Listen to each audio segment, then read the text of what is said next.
కళ్ళు దుబ్బాయా? ఎవడి బండి ముందురా తీసుకొచ్చి ఆపావు నువ్వు? ఏంట్రా ఇంకా పోజు నీకు? కిందకు దిగరా.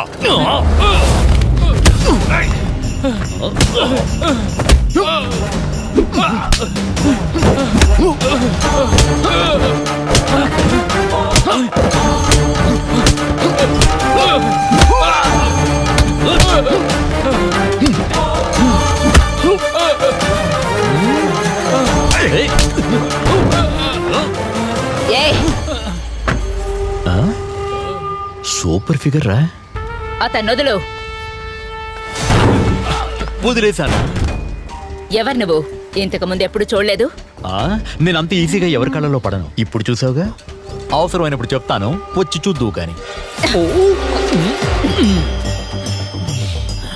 దేనికంతగా మరీ రెచ్చిపోతున్నావు? నిన్ను అంత డీటెయిల్గా చూసే టైం నాకు ఇప్పుడు లేదు. మరొకసారి తిరుగు.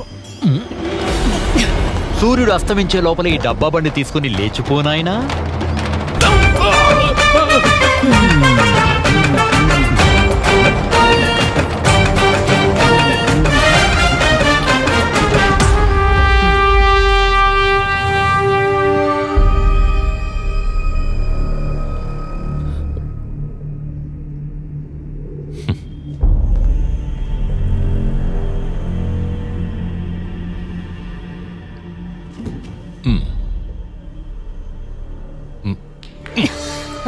ఏంటి? నేను నీతో ఎన్నోసార్లు చెప్పాను, ఈ అమ్మాయిల్ని తీసుకుని ఎక్కడికి బయటికి వెళ్ళినా సరే ఓ ఇద్దరినో ముగ్గునో సెక్యూరిటీకి తీసుకెళ్ళమని చెప్పాను కదా. లేదా ఇంతటితో వదిలే, ఎలక్షన్ అయిపోయేంత వరకు ఉన్న జాడ తెలియకుండా ఉండు. ఇక్కడే అందరూ మూలన పడుంటే వీళ్ళందరికీ తినటానికి తిండి ఎవరు పెడతారు? ఇక్కడ మేము ఎలా బ్రతుకుతున్నామో మీరేమైనా పట్టించుకున్నారా? మీకు కావాల్సింది పార్టీ ఎలక్షన్లు భార్యలు. నేనెవర్ని? ఒట్టి సరదా తీర్చడానికేగా. ఏ అండా లేకుండా వచ్చేవాడు పోయేవాడు చెయ్యేస్తూ. నేను కొంచెం డబ్బిస్తాను, పళ్ళనితో ఇచ్చి పంపిస్తాను. ఎవరిలా చేసింది? వాడే. ఎవడైతే నీ మీద చెయ్యేశాడో వాడి ఊరు వదిలిపెట్టి వెళ్ళాడు. అది ఎవడైనా సరే వాడిని నేను చూసుకుంటాను.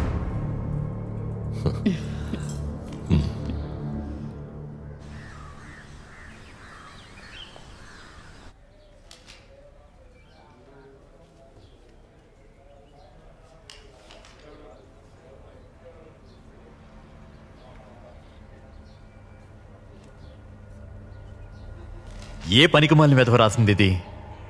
ఒక్క అక్షరం ముక్క కూడా అర్థం కావడలేదా? అయ్యో సార్, అది నేనే రాశాను. నువ్వా? రిపోర్ట్ రాసే విధానం ఇదేనా? అదేమిటంటే, సంఘటన జరిగిన 3వ రోజున పై అధికారులకి ఒక రిపోర్టు వెంటనే పంపాలని చెప్పినందువల్ల తొందరగా నేను పాత సంఘటనని ఏదో రాసేసి పంపించేశాను. అందువల్ల ఇంతకీ మీరు సడన్గా ఇక్కడికి రావడానికి కారణం ఈ కేసు విషయమేనా? పనిష్మెంట్ కింద పంపించారనుకో. ఈ మధ్య జరిగిన విషయం కదా తెలుసుకుందామని. అలా అయితే మీరు ఇప్పుడు చదివినంత మర్చిపోండి సార్. ఏం జరిగిందో నేను చెబుతాను. చెప్పు. అదేమిటంటే, ఆ రోజు ఈ సంఘటన జరగడానికి ముందు రోజు రాత్రి ఒక కాలేజీ లెక్చరర్ని మన రాఘవన్ సారు రోడ్డు మీదే కొట్టి చంపేశారు. ఎందుకు అలా చేశారో ఏమీ అర్థం కాలేదు, కానీ ఆ లెక్చరర్ అక్కడే చనిపోయాడు. ఆ తరువాత అక్కడి నుంచి ఆయన స్టేషన్కి వచ్చే దారిలోనే ఇలా జరిగి ఉంటుందని అనుకుంటున్నాను. రాఘవన్ సార్ని ఎవరో దారిలోనే అడ్డుకుని చంపేశారు. తీవ్రవాదులే చంపుంటారు. అలానే ఎవరు చెప్పారు? వాళ్ళ దాడిని చూస్తేనే అర్థమవుతుంది సార్. బుల్లెట్స్తో కొట్టి బాడీని జల్లెడి చేసేశారు. వాళ్ళ పాత పగని తీర్చుకున్నారు సార్. సార్ అక్కడ చూడండి. ఇంతకుముందు రాఘవన్ సార్ వాళ్ళ కూటమిలోని ఇద్దరిని షూట్ చేసి వాళ్ళ ఆయుధాలని ఇక్కడ వేలాడదీశారు. అంటే ఇప్పుడు ఈ రాఘవన్ కొట్టి చంపాడన్న పోస్ట్ మార్టం లెక్చరర్ రిపోర్ట్, దాని కాపీ ఈ ఫైల్లోనే ఉంది సార్. ఆ తీవ్రవాదులు ఇద్దరిని దారుణంగా చెత్త కొట్టేశారు. వాళ్ళు ఊపిరాడగా చచ్చిపోయారు. మధ్యలో ఈ ఐజీ వాళ్ళ అమ్మాయి అబ్బాయి వచ్చారు కదా. అది ఆ దేవుడికే తెలియాలి సార్.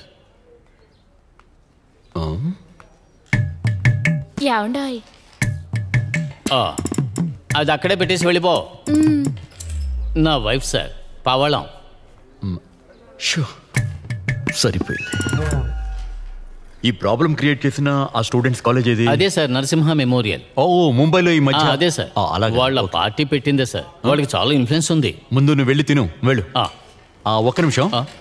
రేపటి నుంచి మీ వైఫ్ నాకు పెడతారని అడుగు. సార్ అరే మధ్యాహ్నం భోజనం నీతో పాటు నాకు పెడతారని అడగవయ్యా. నేను ఏర్పాటు చేస్తాను సార్.